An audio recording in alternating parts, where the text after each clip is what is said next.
Hello, I am Thack from Thack Ironworks and welcome to our new video. I just got a commission from a friend of mine who's a client and a friend and a student and someone I've known for many years. Anyway, he is building a fairly grand house, and in that house he is putting a workshop which is going to be in the basement, but he wants to have a very medieval style door going into the shop, his man cave, if you will. So he kind of left it up to me to come up with something, and based on the style of the house and everything, I decided I was just going to amp it up for this particular door and make something kind of kooky, something kind of cool. And I came up with this. I'm not sure, Eric, if you're able to capture this well enough. So anyway, I did on grid paper, I scaled out something. Let's go up front. I'll show you what the full-size template looks like. So typically I start by doing a full-scale template of whatever piece I'm working on, and so I did that with this. First in pencil and then in Sharpie, so I've got something very distinct that I can work with. So let's get out of the shot here. This is what I've come up with, and not historically any given period, but I would call this Embrace Your Inner Viking. Got kind of an axe-like motif that's reoccurring throughout here. And I just wanted the thing to be very manly and Viking-esque. And I'm quite pleased with it, and so is my client. So I'll be doing the hardware will be mirrored pretty much the same on both sides. And then for the wood, we'll be using reclaimed Douglas fir. And just, if you swing over here, Eric, I'll show you the lumber. I just picked it up. So a local wood shop I deal with, I called him up, told him what my needs were, and he was able to source some material and then cut it with a tongue and groove here to the appropriate thickness, which is 2 3/4 inches, by the way. And what I'm going to do is actually add both surfaces here. If you are a past viewer, you may remember my Hobbit hole door, and basically we're following the same sort of aesthetic on that with adzed wood and then the hinges over top in kind of a raw finish. So we're going for something nice and barbaric, something with a lot of texture. Yeah, so let's begin forging.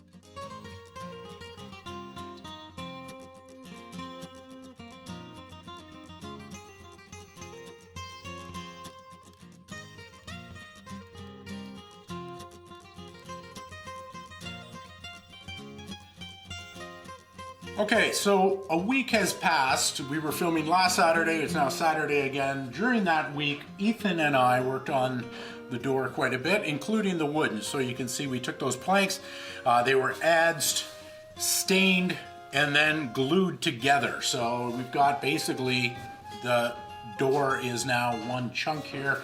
I'm ready to pull it off, or pull the clamps off of it, and everything seems to be square and straight, which is good. You didn't get to see any of the adzing, so I'm just going to do a quick demo just for posterity to show you what that looks like. So come on over here. All right, so I'm just using my antique adze here. This is probably 150 years old, something like that, as opposed to the one that I made a few years back. I don't, because this one is actually sharpened. Basically what you're doing is just chopping, which starts out quite nice, but this particular movement is very fatiguing on the lower back in a way that no other exercise or anything I've ever done. So after about 5 minutes of this, your lower back is just screaming. So my process usually is to do one direction like this, and then just kick the whole thing off. Every now and then I will change direction and come in. I'm just going in at a very shallow swing there, I'm just trying to remove enough material to create the texture. I'm not actually squaring a beam, which is what this was actually used for back in the day when you were squaring out a round log where you start with a broad axe and you chop off the sides, and then this would be the finishing tool on that. In this case, I'm just getting some cool texture onto the piece. So you can see how this happens.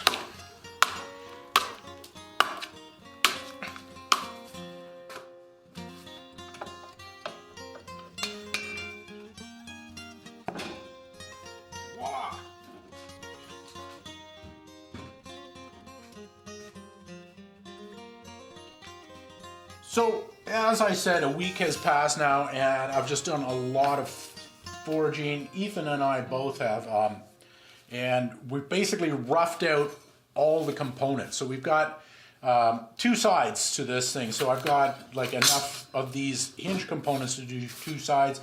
So I've basically got them roughed out now. I'm at the refining stage where I need to make everything tweaked and fit and start piecing it together.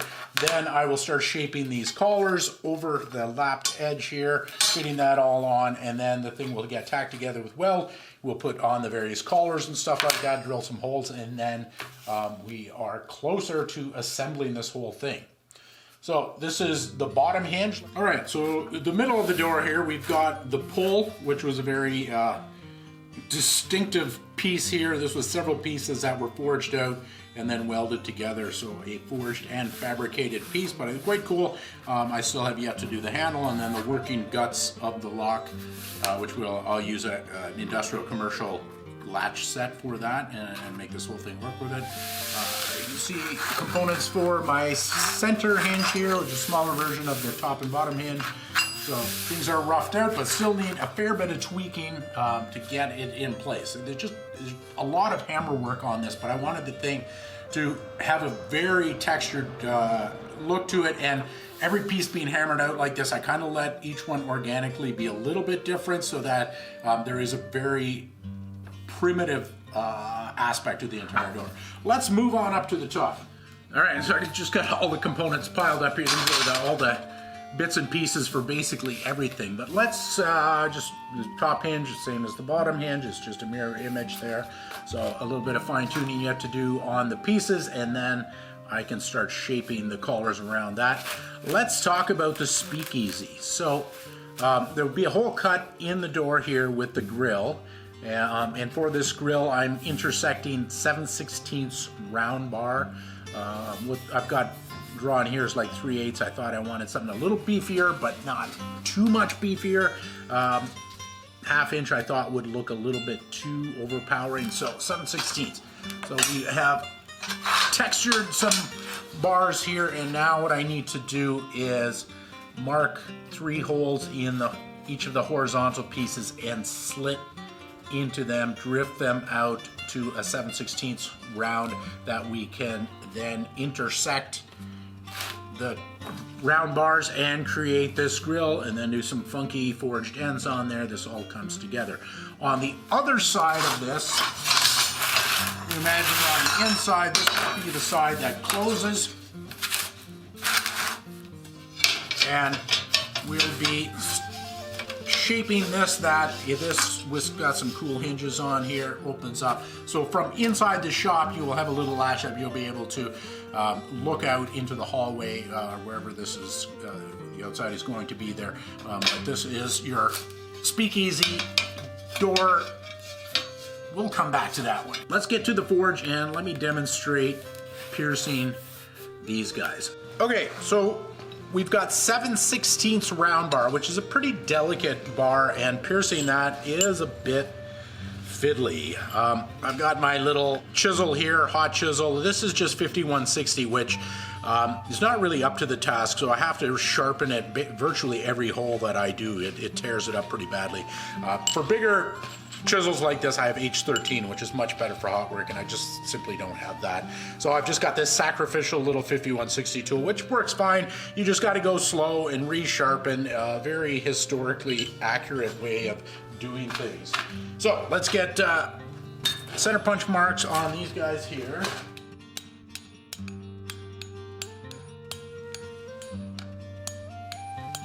So try to give it 1 or 2 shots and then quench to try to give that cutting edge a little bit more life. And it's really tricky to not go off to one side. It looks like I am a little bit thinner on this side than this side. So I want to get some heat in there and see if I can kind of shave in to the fatter side.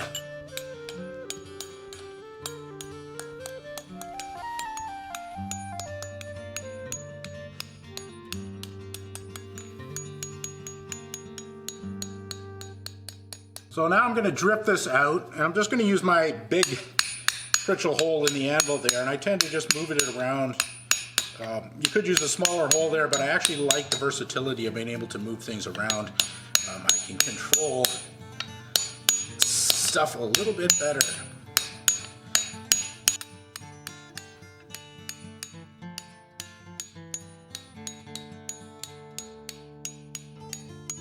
Once I've got the drift fully in place, then I can, while it's in place, I can get things straightened out on either end. Try to line everything up as nice as you can. Realizing when I go to this hole, I'm going to have to redo most of it anyway.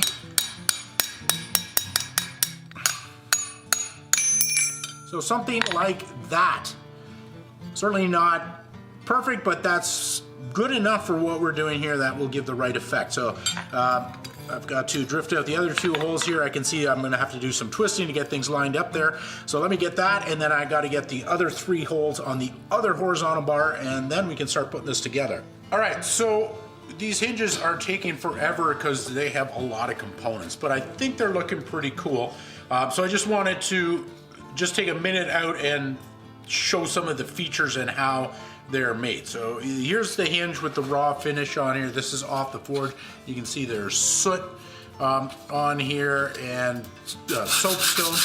All I'm doing for the finish on this is just taking some 80 grit sandpaper, you used to call it emery cloth back in the day, and just taking off a little bit of scale, pulling out some highlights just so that it catches a little sheen, and then we will wax that. So it's going to have a very rustic finish, and even the anomalies with the soot and everything in there, I want to keep this whole thing very primitive looking, very unrefined. So that's that effect. Let's look at these little collars here, which I think are pretty cool. Little extra. I'll just show you how I forged that out. So let's get this out of the way.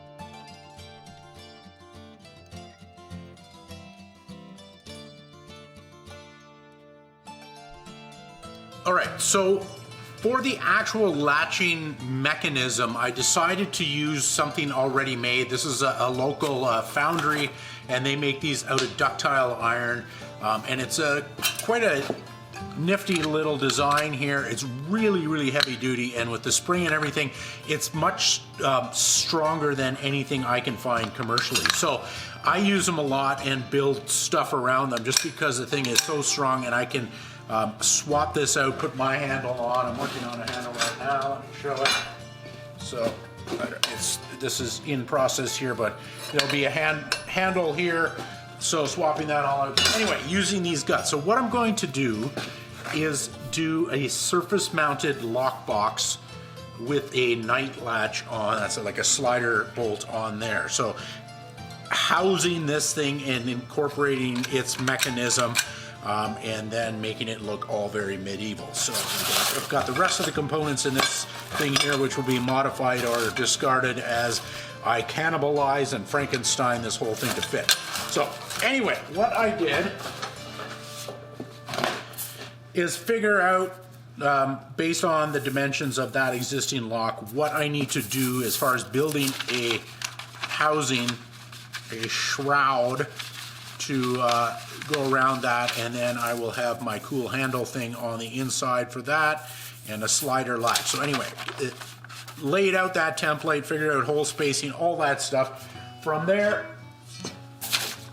I was able to cut that out in steel, and then I have lightly hammer textured it, got it up to the same sort of surface finish with the scale and everything on there. So now what I need to do is origami this into the shape, folding it along these seams here.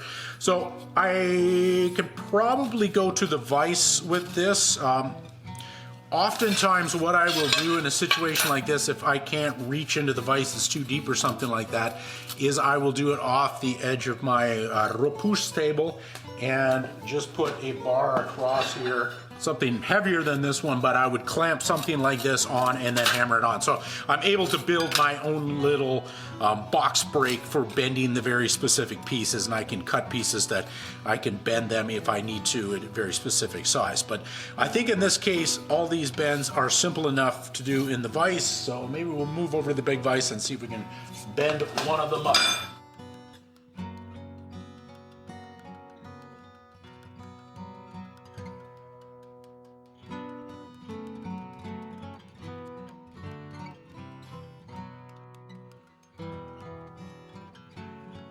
1,000,000 hours have elapsed and I'm still working on this thing, but we're in the assembly stage now.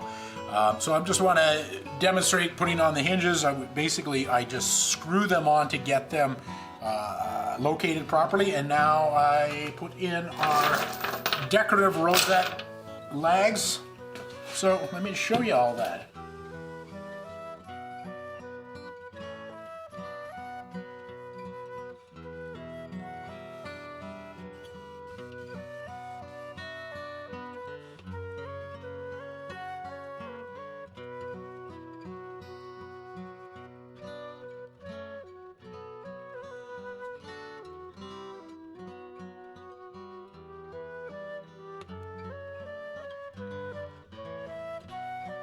Okay, so I just want to demonstrate how I'm going to be fastening these on. I've got 1-inch rod head nails. These are something that you can buy, but they really have a nice handmade look to them. I can't find my 2-inch ones. I have them somewhere, but I'm just going to demonstrate with a 1-inch. I'm going to use 2-inch because I want a little bit more holding power than that, but essentially these are quite easy. They've got a square end on them, and they shear into the wood. They're a square cut nail, and it holds remarkably well because of the way that they are shaped.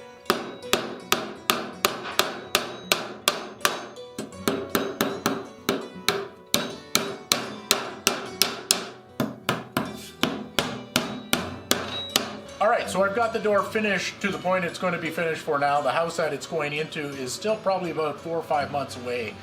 So I haven't finished the door handle and latching and everything like that. I needed to talk with a customer about that, but I just wanted to finish off this video, show you what we came up with for the door here. We've got our speakeasy here, and I'm just going to get this whole thing flipped around and you can see what the other side looks like, and then we're going to say sayonara for now, come back in 6 months and we will have an installed door and we'll do a little shot there. So I will see you in the future.